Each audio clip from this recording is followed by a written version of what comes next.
Hey everybody, it's Morgan and Jason coming to you live from the Montrose Nobby Lobby here at Hound Cycles to talk about the race this last weekend. Quick conditions update for our little valley. It is cold and snowy still, so it's not really super rideable around here. Kim Jackson, what's happening? It's going to be a little bit before it starts to get warm up here, but hopefully real soon. The biggest problem is actually the mud, because it warms up during the day and it gets really muddy out in our desert, and that sucks. So so that's the conditions for Montrose. Grand Junction's about the same. Utah's about the same. Not a lot of stuff. Hey, there's Justin Hansen. Say hi, Jason. Hey, Justin. Winner, chicken dinner. Justin was first place in our class this weekend by 33 seconds over Jason. So it was a battle, a big battle. He earned it. Yeah, Ross, what's happening? We were out at the Desert MC's National Hare and Hound with the Desert MC's is the club that puts it on. Chris Markin, what's happening? And National Hare and Hounds, the association. It was the 52nd annual? Yeah, 52nd. Yep. 52nd annual race by the Desert MCs out in this desert. It was sanctioned. That was a real race. Yeah. And it's awesome race. If you guys haven't done it and you like racing dirt bikes, we highly recommend that you do it because it's legit. Intense. Morgan's been telling me for the last couple of years, he's like, dude, you got to go to Hare and Hound. Dude, you got to go to Hare and Hound. I'm like, I just can't swing it. It's close to my son's birthday, blah, blah, blah, blah, blah. And then this year I finally pulled the trigger and it did not disappoint. Holy cow. Yeah, was it a real race? Oh, my God. Yes. Morgan says the Desert MCs pride themselves on making round one the hardest round of the series. Holy smokes, it was. Yeah, riding that stuff and racing that stuff are two totally different animals. I'm going to tell you right now. I've ridden all that terrain with zero issues, but then when you hear hundreds of motorcycles behind you, in front of you, in canyons, it's terrifying. So, it was rough. Yeah, it took us, just so everybody knows, like where we are in Montrose, we're on the western side of Colorado, if you don't know that, and it's about 11 to 12 hours to get there. We took a little longer just to see friends in Victorville and get dinner and all that stuff. Yeah, you like that, Justin? Jason's got his pin on his hat, too. Dude, I will have this pin on forever. I had to put a Band-Aid inside because it rakes up my bald head. So that way I don't have more scars. Yeah, and if you guys pay attention to our Facebook page, I put a thing up saying finish this phrase, which was a finish is a win. And the old desert races saying is a finish is a win, a point, and a pin, because it is no messing around to finish one of those races. And this race proved it. I think over a third of the starters DNF'd. So that's for real. Yeah. That is a for real situation. Yeah, California desert racers are no joke. Let's get that really straight. We took our time. Oh, right on, Matt. What's happening? How is New York City right now? Is it cold? Let us know. I bet it is. We're 7 degrees. Beat that. Yeah. It's probably gray and cold there, though. Oh, yeah. It's New York City's probably humidity. Cold. But yeah, we drove out. Got there Thursday night. Set up camp that night out in the desert. Beautiful night. It was cold as crap. Ooh, 6. He did get us by a degree. Dang it, I'm always second. Yeah.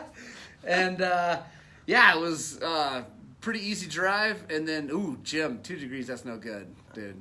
I mean, someone's got to have some negatives out there. So chime in if you got a below. Actually, the first person with a legit below 0, I'm going to send him a Dirt Bikes wristband. So I'm going to check you, though. You can't just say it's the bus is 85. Nice. Craig Hernke, good to see you out there, man. Thanks for coming out. Then we got up Friday morning and got everything ready and went exploring. Explored, yeah. Holy cow. The desert. How was that? Oh, man. Is it Johnson Valley and Lucerne Valley? Are they the same? Or is It's more or less the same. Okay. It's split by a ridge. Being that we did 55 plus miles, I think we did both valleys. Yeah. But, anything you could imagine. We had like a powder day in one of the dry lake beds, and we just giggled and twisted the throttle wide open for 45 minutes just in loose, loamy sand. It was awesome. And the gnarliest rocks that you could imagine, like rivals pretty much everything here that we have to offer in Montrose. I would have never have guessed that type of terrain in Southern California.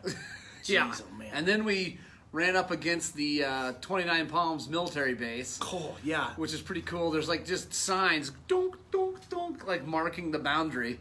Every 100 yards, Yeah, and it's like, okay. And we stopped, killed the motors, and our buddy Steve was on a 4-stroke, poor guy. But and we thought we heard his bike, and it turns out it was actually just munitions. Yeah. from the bombing range or whatever they're blowing up. Yeah, whatever. Yeah, they were testing something because we were. I just feel this percussion, and I'm like, gosh, that 4-stroke. Oh, I hate 4-strokes. And sorry, that is true. I hate 4-strokes, except for XR650R. But yeah, and I'm like, what was that? And then we stop about 5 minutes later, and then hear boom, boom, boom, boom, boom, boom, boom, boom, and we're like, oh. Let's go the other direction. So we decided to turn an immediate right and head out of the bomb zone. But it's crazy. You're flying helicopters all over the place, making sure you're not going in there. We heard from a friend of ours who's out there that someone got a ticket for crossing the boundary. Yeah, Humvee came flying up on him. Guys with guns and pulled out their ticket book and wrote him a ticket. Yeah, guy got a ticket. Smokes. Shane, I'm sure your wife is not watching that you said her ass was -4 degrees. Willie Watts, good to see you on here, man. Willie. Willie, how's the gas situation going? I hope you still have enough in the tank. He needs a 7-mile tank. 7-gallon. Oh, man. And it's pretty crazy. Went over and saw King of the Hammers area, which is nuts to see because that's happening this weekend. And it's like ridiculous how insane. big a situation it's that a is. Mini village. It's larger than Olathe. Let's just put it that way. Oh, yeah, by a lot. It was insane how many campers were already there. 500 cords of wood dumped out in the desert. It was, that was intense to see. And more money than like the gross national product of a small country. Good. Oh, yeah. If you can't get away from a Humvee, you suck at life. Fair enough, Chris. I don't know, but they have guns, dude. Yeah. and some type of awesome helicopter flying around. Like it was literally riding the perimeter. We were like, holy cow. Yeah. It's intense. So we don't know what they're testing there. Yeah, it's a nuts deal. So then, we spent that night. All this, by the way, like there's people out there from like a week back, all marking course and everything like that. That night ran into some good friends. Travis Flateau, if you watch this live or later, what's up? Good to see you, man. Steve Montana from the Desert MCs. Thank you. Curious George from the Desert MCs. Thank you. By the way, Desert MCs, awesome club. They helped us out. They pitted for us, which is kind of a big deal at one of these races. Like a lot of people don't, at other races, first of all, you don't have to pit a lot of times. And then they were super rad. They helped us out. They were just really cool. I can't outrun the radio for sure. Matt, riding your bombing range is cool to watch them swoop and drop. Yeah, dude. I would love to see that. They out in California, they're blowing things up. Yeah. Oh, look, it's Aleph. What up, Aleph? Brian, good morning. Brian and Jason have like a special thing. Yeah. You'll see little hearts in his eyes. If you could see Brian's eyes, it'd be big hearts. I need to grab my shades.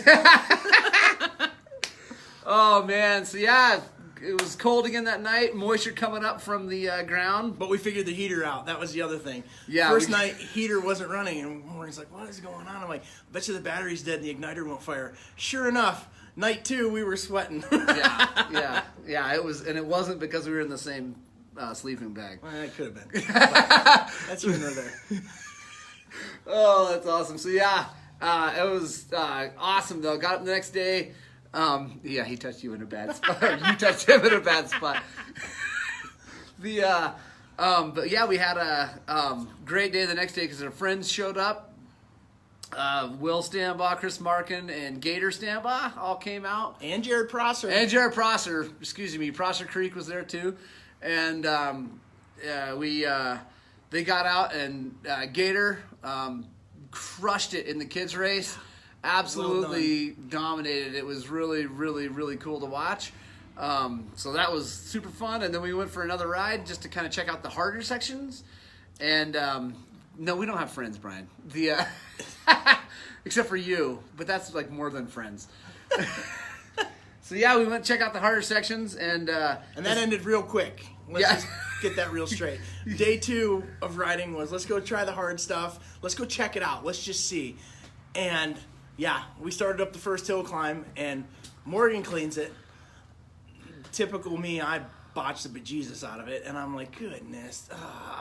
Morgan's like, oh, dude, that's nothing compared to tomorrow. And I'm like, great. Awesome. Yeah, I think that they Looking thought I forward was to it.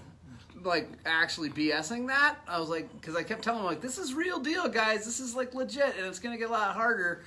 They're like, yeah. And Lloyd Beck, by the way, Lloyd, yeah. good to see you, man. He came out from right now he's living in San Bernardino. He's actually living in his trailer. Let's get that straight. Yeah, he's living in a trailer in in Huntington Beach. But hey, a trailer in Huntington Beach is probably worth more than everything. Better than trailer here. Yeah. Yes. And so, I think they all kind of thought maybe I was not being fully honest about how hard it was going to get. And one of our buddies, Steve McEwen, who, I don't know if he's watching this. He's probably got time to watch this, unfortunately. He might be drugged up at the moment. You need to practice up, Garrett, is absolutely true. But yeah, he bailed on the first hill climb. And I thought, wow, he probably should see more of this. And so anyway, we went out, rode some other stuff that I did not clean and Jason cleaned, and we struggled and rode and had fun. And I was like, yeah, that's how it's going to be. I was like, yeah, whatever. And we were on big roads. Yeah, we were on hard. 2-track, Jeeps had gone up and whatnot. You saw rubber marks on a lot of the exposed rock, and it's like, who would want to drive their vehicle out here? And then it's, oh yeah, us. We'd like to bring really expensive dirt bikes. Exactly, at high rates of speed and certain and defined death. And then as we got back, it was pretty cool because camp and the pits are all in the same area. And as we got back, we decided to park the bikes and go for a walk and look at some of the harder stuff that's real close. And they were marking the finish line, which if you guys are ridiculous, by the way. There's children that watch this. At least he knows how to spell it. Yeah. From the police reports. Oh man, there was no snow at all. When the snow's gone here, I will take you out, Garrett, and show you. I'll get you as close to that as you can, but honestly, I don't think there's anything as hard here, really. Not as loose and as hard. It's ridiculous. Well, the most difficult part about that race was the Desert MCs. May they all rest in peace. Holy cow! They literally took a pickaxe and pickaxed untouched terrain that's not been touched in a million years, and it's like, what is going on here? A half-mile long side hill on a 45-degree downward angle. It's like, come on, you guys! Good Lord, bikes scattered everywhere. You can't explain it. It's not. No. You've got to do it to know. And Lloyd, you can speak up. Will Stanbaugh, you can speak up. Jared Prosser, you can speak up. Holy cow! It was intense. Intense. It's ridiculous, and to go ride it would be really, really, really hard as a trail ride. I mean, that would be brutal and suck. To race it is next level suck. And I say suck in the meaning in the best way possible because we had a blast. Oh, absolutely. But it is so stinking hard. So we checked out the finish line that night. Next day start. Jason, we walked what we thought was the finish line. We're like, there's no way they're gonna make. There's no way they're gonna. This has got to be the pro finish. There's no way they're gonna make everybody do this. And I'm like, it's doable, but there's no way it's gonna be catastrophic failure for so many humans, including myself. And I'm like, hey Roger. And so yeah. Anyway, so we go to the start. So the start, which I've discussed numerous times with lots of people. It's my favorite part of the race. It's the most terrifying part of the race, but it's awesome. Love the start of a National Hare and Hound because there's nothing even close to it on Earth. First thing I want to say is that while California as a state does totally suck, the dirt bikers in that state are awesome. Oh my gosh. Because we show up, we go to the line, riders meeting, come on over, everybody. They go through the whole thing. They actually had a guy say a prayer, amazingly enough, in the state of California. Someone prayed to Jesus. That's pretty crazy. And then they sang the national anthem, and they told everybody to take their stinking hats off. And if you got a helmet on, you can leave it on, but take the hat off. I think last year they said if they saw anybody kneel, they were going to hit them in the face. So the dirt bikers in California are still awesome. They are still super awesome. We went to the line, and the Pro A line took off first. They let the dust settle, and then give us the rundown on the start there, Jason. Well, first we need to back up. We do the riders meeting, several hundred racers there, yay, riders meeting. We go back, pros take off, we roll up to the line, we're like, all right, here we go. Start breathing. I don't really get nervous until I'm moving. Hey, Emily. And so we're sitting there, and everybody gather around, riders meeting. I'm like, you gotta be kidding me, not another one, and I understand why they do it, but now it gets your nerves going, because you're sitting on the line, you're like, okay, I got about 5-7 minutes before they drop the flag for the dust to clear. And another riders meeting. That probably scared me the most out of the entire race, was the second riders meeting. Ugh. But bomb start. I've heard Morgan talk about it 100 times, and we talked about it all the way down there. And strategy, you get to pre-run the start, the bomb. You get to pre-run, pick your line to the start of the trail, essentially. And it's about 2 miles. Yeah, about 2 miles. Dead flat. They try to minimize the damage, as far as the terrain, because they don't want anybody hitting something, at 80, a rock or whatever. So pretty small. Were they sage or what were they? They're pucker bushes is what they call them. I don't know okay. what they're actually called, but everybody calls them pucker bushes. Well, I think it's pucker because you're going so fast and you hit. That's definitely why they call it that. Sea foam in your rear. And so pre-ran it. I pre-ran 2 different lines. I didn't pick either one of them because that's how I roll. And Morgan had a start procedure that some old schooler taught him. Roger Hare, who's watching. Yes. Dude, it worked perfectly. I will divulge that later. Maybe not today, but in another thing. But Roger Hare helped me have the best start I've ever had in my entire life. Morgan said it worked, and I tried like 5 different start systems, and then in the end I wound up kicking my bike twice. And you kick your bike twice on a dead engine Hare and Hound, you're done. And I'm like, oh boy, here we go.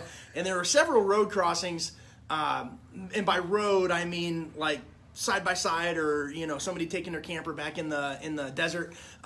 Some of them are minimal, some of them are insane, like some of them are Baja whooped out high speed roads, but yeah, scary. Like, I am not afraid to just completely twist it, but there were moments where I'm like, don't die. This is the first mile of the race, and holy smokes. Yeah, I saw Jared Prosser come up next to me, and then he disappeared because he got in some dust and slowed down, and the next thing you know, he comes by me again, and I never saw him again.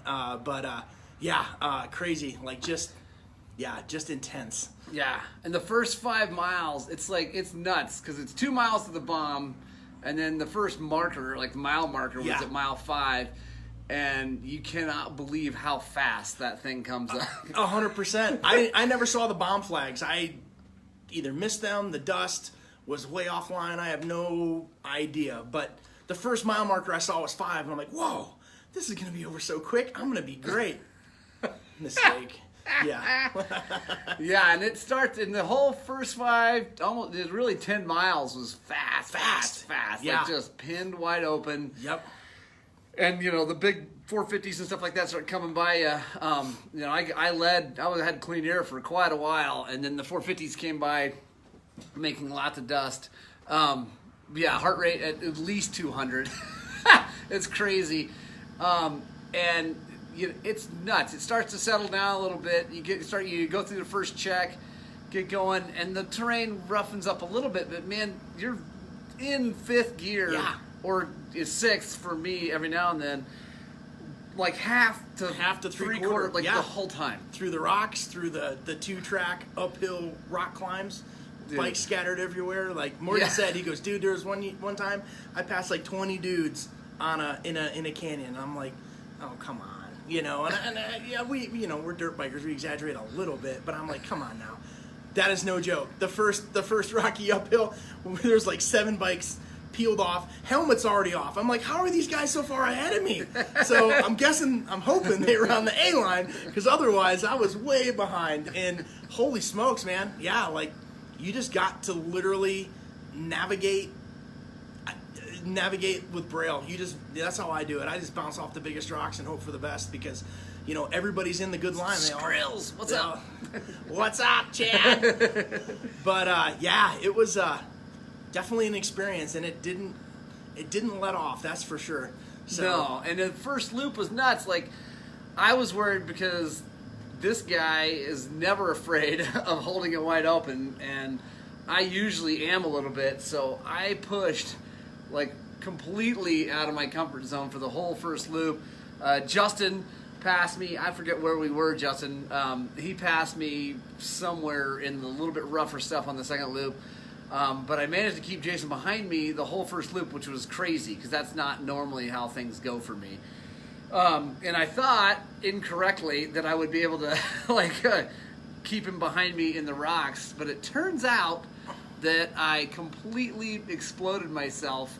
And as we head into the second loop, first of all, you come into the pits, super cool. I mean, it's like national, whatever. There's freaking pros there. Oh yeah, no, you got Team Purevines set up. Yeah. You got the Beta Factory team. It's like, yeah, and there we are pitting with the Desert MCs. Yeah, cool guys. Yeah, no, like we're like legends. You got to have a fuel mat, all this stuff, and we come pulling in, and I can't remember the gentleman who got me gas, but they're like, you want goggles, you want gloves, and I'm like, no, I'm good, and they're filling me up, and they're like, your buddy's just in front of you, and I'm like, I don't care. I'm not racing him. I'm racing myself, And he's like, go get him. And I'm like, no, don't do that. Because when people say, you're close, you got him, I destroy myself. And so I'm like, no, just keep plugging along. And yeah, and I'm coming over. We're going, gosh, yeah, the first nasty downhill.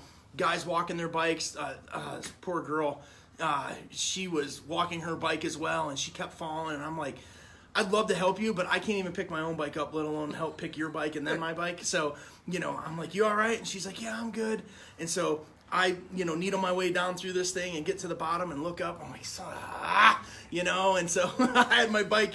Well, I don't change my gearing. I don't check my brakes. I don't do any of that stuff. I'm like, well, I had desert gearing-ish. And so I'm like, well, I'm just going to rip this thing up this uphill. Rip up an uphill, come over the next ridge, and I see Morgan. I see his white helmet. I see his white jersey. And no joke, he's 75 feet down off the trail. And all you guys know, if you're on a side hill and you're on the downside, you're in trouble. And all I see is whop, whop, whop, rocks flying, and his head just under the bars pushing, and he's just trying to muscle this bike back to the trail.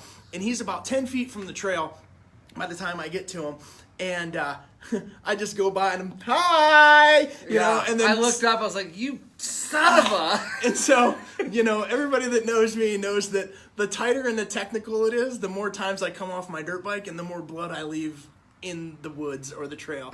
And I'm like, all right, Morgan's struggling. I'm like, just breathe, keep your hands, and make the next few turns, and then there's another nasty downhill. I'm like, well, there goes my hands, and I was just like, oh my gosh. And so, yeah, it was intense, man. The thing that probably made that race the hardest, especially for the two strokes, was when you came down off the downhill, it was an immediate uphill. So there wasn't a 30-foot run, there wasn't even a 10-foot run sometimes. And I'm just like, man, guys are on the trail trying to help other guys, like spectators or whatever, and I'm just screaming, move, because I will kill you. I don't know where my bike's going. There's no way you're going to know where my bike's going. And yeah, I was really fortunate. Every uphill, I smoked. Every downhill, I struggled on. But man, I got through every uphill clean, and I know that was the key for me to catch Justin ultimately, because Justin and Morgan, they're we had a rival. They had a battle last year. Last year I had a better day and I ended up winning the thing, and that was my whole goal this time, was to beat Justin. Yeah. But I got my butt kicked. But Jason caught him. When you caught him? Well, So Justin came into our pit right before we went to the start line, and all I saw was a Honda with a white. I don't know if he had a white jersey or white helmet or both. I don't know. And he's like, "Oh, where's Morgan?" You know, he's gonna Matt Simpson? Yeah, he was gonna give Morgan some crap, and he didn't know. I don't think he knew that I was racing him. But somebody must have told him the numbers to look out for. So I come up and I see Justin, and he's standing, looking good. You know, Justin's like, 160 pounds, soaking wet, fit. Could do 100 push-ups and sit-ups on command. I can do a sit-up to get off and grab another beer. Yeah, and I'm like, oh, that's him. And so that was about mile 70-ish. Oh, boy, Brady's on. Oh, Brady's on. Oh, Brady, I won't tell you what Travis said about you. We'll just leave that for later. But so I come up on him when we're on this rocky ridge, and I'm like, oh, that's him. And I'm behind him, and he's just plugging along. And then finally I'm like, screw it, I'm going for it. I break off to the right, and I break off to the right by a foot. Well, by the time I bounce off of every rock that was hand planted by Justin in his pre-walk of that section of the course, I was 80 feet off the trail. And granted, it was flat, and I'm like, oh, and I'm in third gear. I'm just like, I couldn't even shift. I was so tired. I'm like, come on, baby, don't die. And I'm clutching it, just not even thinking to shift. I finally make it back to the trail, and Justin's like, calm down, dude. And I'm like, and then I go and he like just lets me by him because he's like, this guy's stupid. And so I go blasting past him. It goes down into the right. I go straight into the left, and boom, just grenade. And I'm like, and I'm like, just can't breathe. I get up. Justin comes by and he stops. He's like, are you a Colorado boy? I'm like, yeah. And he goes, calm down, dude. We're almost there. Like 10 more miles, dude. You're almost there. And I'm like, but we're battling for the lead. And he's like, I don't give a shit. He goes, don't die. Just don't die. And so I'm like, got it. And so he like takes off. And then 5 minutes later, I catch him. And I'm like, oh my gosh, I'm still okay. I can do this. I can crash really hard and still catch him, And we get to a downhill. He's ahead of me. We get past this Husky. Husky's on the left. He like leans over because we're coming through. Justin goes through, good. I come through, center punch, this stupid big rock. I don't know what made me think I can move it, but I did. And whap, over the bars, bike tumbles down, and I'm like all discombobulated under these rocks, and Justin's like, dude, you okay? And I'm like, yeah. And so I get up, I go to grab my bike, I like flip my bike over, I go to pick it up, and then Justin decides that he's going to continue down this, hill of certain and guaranteed death.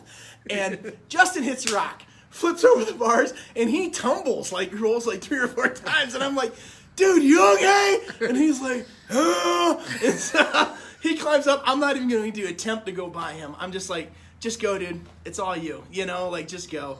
And and then he just checked out. And somehow, some way, right before the finish, in the gnarly stuff that I thought they were only making the pros go down, I ninja cleaned all of it. I could not believe how well I actually did. I'm like, especially after it was a 79.99th mile, and I'm like, holy cow, Jason. Because all the crowd was standing there just cheering and screaming and bikes steaming and bikes flipping, and I just ninja'd my way through. And then the last little step down obstacle, I'm like, this is where I'm going to lose it if I completely lose it. So just walk it, stay on your bike, but walk it down. I make the first move. My weight is a little larger on top than most. And I went forward, and luckily my leg wedged between the rock and my bike. Yes. You got to come prepared. Doga nuts for everyone. And I go almost flipping over the bars, and I hear Will down there screaming, stand up, get it. I just hear, I know it's Will screaming, and because he'd already finished, and I'm like, oh my gosh. I get myself back up, and so now I'm dead engine down, get to the bottom, bump start it, death rev, because I'm so pumped, because the finish is 60 feet. I'm like, wah, ding dong bong, rah. I'm like, whoa, when I look at my gas, I've got 3/4 of an inch of gas at most. And I'm like, uh-oh. I just pin it, kick it into gear, and just bonsai to the finish line. And holy cow, Dude, and then I see Justin standing there, and he took off because he's too cool for school, and he's got no time for second, for the first loser. But whatever. I guess I'll just call myself Dungy in the Villapoto years, always the bridesmaid. And so and then I see the results, and I was 33 seconds behind him, and I'm going to tell you right now, how I got within 33 seconds of him is beyond me. But there's no way in the world that I could have passed him and kept it, because I don't do well in the lead. So, as Justin experienced. So, Justin, all you got to do is be in front. You don't have to worry about me, bud. Just don't worry. One of these days, we'll get Justin to come out and all those California boys to come out here to Colorado and ride. And we'll show you that stuff, but at altitude. So it makes it really, really hard. Yeah. At 11,000 feet, not 3. Yeah. But, what an adventure. Holy cow. That was... Dude, that was awesome. It's craziness. And then, back in the pack, 12 places overall back, I'm just dealing with the situation that I can't feel my hands. Yeah. I can't hold on to anything. And I'm crashing it was ridiculous how many times I hit the ground. The guy who rented me that freaking motorcycle is going to be pissed. I just coming down these hills, to describe these downhills, Jason did a pretty good job, but it's no joke to say that you would not walk down that hill if you had a choice of that hill or any other little bit less grade. It's the most ridiculous stuff you've ever seen, and you have to get a 230-pound motorcycle down it without dying. Chandler Henry, what's happening? Chan man. And it's really hard to understand, and I have GoPro footage. I'm going to hopefully get to it tonight. Maybe we'll see what we get done. I hopefully have a fair amount on the second loop. I know I got a decent amount of the first loop. It's just impossible to describe. If you haven't raced a National Hare and Hound, you've got to come and do it. You've just got to do it. We're definitely going to go back to this one next year. Chandler says, what's up? Put your bike on your... Brady, you're big enough and strong enough that you might be able to put your bike on your shoulder. That is not going to happen Not 70 miles in, Brady. Yeah. I love you like a big brother, literally, but no. Yeah. If you can pick your finger up to wipe the tears out of your eyes, you're doing great. So... Yeah, it's oh my gosh, it's just craziness. And then the crazy thing is the Desert MCs are known for this. As you come down off and you get all this stuff done off of one giant crazy downhill, and you've done another uphill, and you come back down another thing, and then they pin you down a wash that's 6th gear taped. Yeah. And if you're not going 6th gear taped, you're getting passed by everybody. So it's hey, you're doing 80, 90, I don't even know. I gotta look. I hopefully have top speed on my thing. Yes, Roger, we need more coaching. You're just wide open down these washes, and it's the most terrifying thing ever, because you can't hold it. You couldn't hold on, 50 feet ago. Now you have to hold on. Yeah, Brady, I have it taped because I have to use tape to hold it open because my hands don't work anymore. We call it metering. Yeah, you just got to meter down the straights, dude. And then you get done and you come to a check, and then you turn back up the most ridiculous fresh virgin trail. Yeah, with loose giant bowling ball sized rocks everywhere. You're like, aha. Well, and they magically, unless somebody ran them over or they never posted them, after mile 65, there were no more. They did a really good job. Every 5 or 10 miles, they'd have a mile marker. After 65, you're just okay, and you come over a ridge, you're all right, I see a check. We're getting close. Nope, check 4. It's are you kidding me? And the scariest part about those washes is, we've ridden in Mesquite quite a bit, doing the washes down there. It's all pretty consistent size rock and or sand. There, you're railing a berm in the sand, which is so sick because it's just 4th or 5th gear, just as much as you've got. And then all of a sudden, there's a beautiful 18-inch river rock in the middle of it. I ejected in one of them, so my thing is I crash where it's easy and I survive where it's hard. I got this beautiful berm, and I'm just like, oh, this is so sick. I feel like McGrath. I'm like, "Mah." And then I hit this rock. I'm sure I bent the rim and ejected. And luckily it was in sand, so I just got a head full of sand, and, my boots were full, and it's just like, whatever, and got to make my way back to the bike while the other bikes are coming behind you, not trying to hit you or your bike. Oh my gosh, that was terrifying. Like, when you're in those washes and you hear bikes thundering, it's nerve-wracking, to say the least. Yeah, and like my biggest giantest crash, because I had so very many that's hard to really count, was again in an easy section off this big downhill in this big wash. There's a guy in front of me that I was clearly going to catch and pass. He went right of a rock, a bit like a big rock, and I decided to go left of that big rock, and because I'm not good at riding dirt bikes, I clipped another smaller rock and went over the bars directly into that big rock. Oh, I know exactly where that was. Yeah, dude, and it was 15. Okay, you're fair enough. Fair enough, Brian. It was like 5 to 15 miles an hour the entire time. Yeah. Morgan's bike was stuck in first gear, and mine was stuck in second. Yeah, I was in first the entire way. Like, I just had to use the clutch. The Josh Hartley Road was happening. Yeah, I hit the ground so stinking hard in the easiest section ever when I should have been passing a guy. And I was just happy to not be dead. It was, it's just ridiculous. And then, you get out on the fast section, you're flying down this fast section, and these two kids on KX250s, old KX250s, I battled them all day. And I say battle because they were a lot younger than me, and I think I ended up beating one of them, and the other one beat me. Jason did do some huge whips, by the way, Chandler. Oh, whips? Chandler. It was so hard for me to keep the front wheel down during that entire race. It was like 75 miles of wheelies, bro. But yeah, like, I'm flying down this thing, and this kid on the KX250 comes by me. I'm like, yeah, dude, have at that. And, because, I don't know. I was going as fast as I was willing to go. And like I said, Brian said, like 15, maybe 20 miles an hour. This dude comes by me, and we get to the end of the wash, and the trail turned out, and you had markers saying the turn was coming. And I see it, and then all of a sudden, it's nothing but white, and a freaking the dude exploded, absolutely exploded. I don't know what he hit or what, and his buddy was right behind him on his KX, and like stops and like waves everybody down, and he's like, yeah, and the guy's crawling towards his bike, and I'm like, oh, I thought he was dead. It was like, he had to, like, no joke, all joking aside, the guy had to have been doing 70. There's no way he was going less than 70 miles an hour, and just exploded. And the guy that was waving everybody, I was like, all right, I'm going to go to the next check, I gotta, I'll let him know. And I don't know. I think he lived.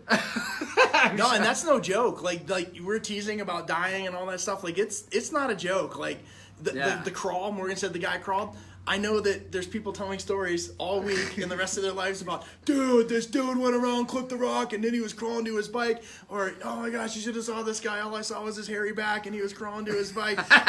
Like that's no joke. Like, that's the move. It's not get to your feet. It's crawl, and it's gnarly. Like, it's sad because, we'll probably get to Steve here, but Steve just tuned in. Oh, he did. Yeah. Oh, hey, Steve, how did it go? Our buddy Steve had the nightmare come true and clipped on the bomb run about a mile into the race. If you guys have been following us on the Book of Faces, then you've seen that our buddy broke his arm. Steve is, I believe, in still Grand Junction. So, Steve, chime in if you can type with your one... Yeah, or speak it. One hand or whatever you got to do to let us know what kind of surgery you just had to have. He hit the ground. He's a big man also. He's a full-figured gentleman. Yeah. And when he got clipped by this young guy, he was on the C line, which is always a little bit sketchy because, the C racers are young and crazy usually. He got hit and went down really hard, broke his arm, broke his wrist and his arm, his humerus, and it was bad. I have x-ray pictures. It's disgusting. Yeah, I have never seen a human's limb broken like that. Like, yeah, it's bad. It looked clean though, Steve. Yeah. Maybe one plate and a couple of screws. So I'm sure he's typing, or having his wife, who's thrilled with the situation, Oh man. type this out. Yeah, Brian, we are girls that are stoked. Steve gave us the thumbs up. I think that's all he can do is find an emoji. Yeah, that's Like, the only digit that works on his right arm. It's his thumb. oh my gosh, Becky Ryman, how's it going? But that said, we go to pick. Well, so anyways, we finish. Oh, dude. Morgan's like, dude, Steve's in the ER. I'm like, what? He goes, he crashed on the bomb. I'm like, oh my gosh.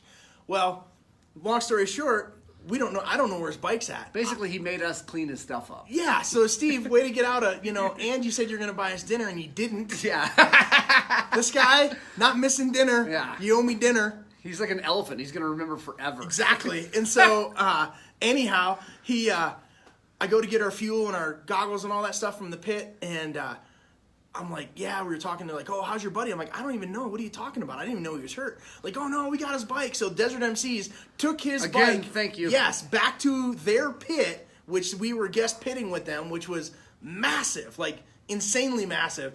And I'm like, okay, well, I'll send Morgan up to get his bike. And so, go down, tell Morgan, go get his bike, blah, blah, blah. And so anyways, I'm like, what happened? He's like, I have no idea. And then Steve, he was in the ER. Well, long story short, we get all loaded up, cleaned up, say our goodbyes, give Lloyd a hug, help him load his suspensionless bike into his truck. Lloyd went home looking like he had, been in LA for 10 minutes and got his bike stripped. His forks were gone, his shock was gone, his fenders were all bent up. Lloyd had some fun out there as well. But anyhow, we go to the ER, and I'm like looking through the ER doors, and there's like 30 people in this hallway, and I take a picture. I'm like, this is crazy. Like, this is crazy. And then we walk through the doors, and to the left is a waiting area. There's another 80 people sitting there. And I thought we were going to get the bird flu or something, or the swine flu. Everybody's got these SARS masks on. And I'm like, what is going on? And all you hear is this hacking and coughing. And I'm like, oh my God. I'm like, I made it through this race, but I'm going to die of SARS, So we go get Steve out of his wheelchair. And, that was a joke. And yes, St. Mary's, Roger. Yes, it was. Yes. In Oh my Apple gosh. Valley, California. Well, we leave, and he was telling us the story about all the dirt bikers that came in after him. There was a guy that came in with 2 broken ankles, like he went into immediate surgery. I think another guy with a broken arm, and I think I may have watched his broken arm video just last night on the Tube of You. And he grenaded in the bomb run as well, and put his arm out, and you can watch his arm snap in half, and it was like, oh my gosh. Yeah. But yeah, man, what a bummer. Steve was so stoked. He was feeling good, and riding really well the days before, Yeah, having fun. That was a bummer, man. And that's like my wife, when I told my wife what had happened, she's like, oh no, that's everybody's nightmare. I'm like, yeah, it's the part of the race that you like dread / look forward to because it's exciting, but it's terrifying. And Yep. Sure enough, it bit our buddy. What's happening, Eric? But yeah, it was super good.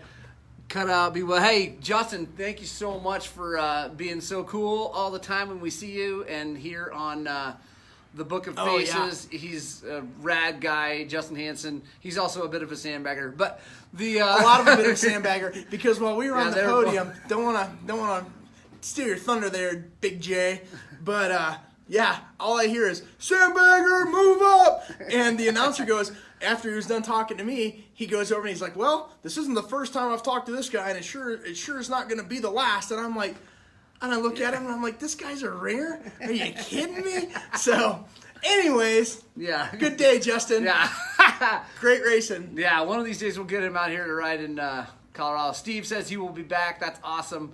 2 plates. What did they have to do to your wrist, Steve? Let me know if they had to put any screws in that thing. Hopefully not. I'm sure it did. He had a floating bone in there. Yeah, there was a bone. Maybe they just took it out. I don't know. Maybe they can. It's just extra at that point. Man. But yeah, it was a super, super duper fun time. 33 seconds. That means you're both sandbaggers. Yeah, I guess. Okay, all right. Well then, Justin, let's go into that. I looked at my cumulative time, and Yeah, based on the A class, I would have been like 30th out of 10. Yeah. So, like, let's just get that really straight. Like, Yeah. there's no way. Yeah, you know? we're kidding. It's Yeah. a different level. Whatever you guys race here, if you race locally in Colorado, you know, it's not even close. No. Not even close. The boys in California Yeah. are really, really fast. Yeah, you think you got something going on, you know, between your legs? You're mistaken. No, those boys will show you what's up. Yeah, what do you mean no more NHHA, Kyle Ruggles, El Ruggolito? Dude, I'm telling, hey, Jason, TKO. You've raced TKO. You said this before. Give us the lowdown. Kyle, here's what I'm going to tell you. I've raced a TKO twice. I'm going back again this year because I'm stupid. I just want to make it to the second knockout. That's it. I want to be the best of the losers, you know, and instead of be the loser of the loser. The TKO is nothing, dude. I'm going to tell you right now, and I am not exaggerating. Will may have a different take on it. Will really loves the gnarly technical stuff.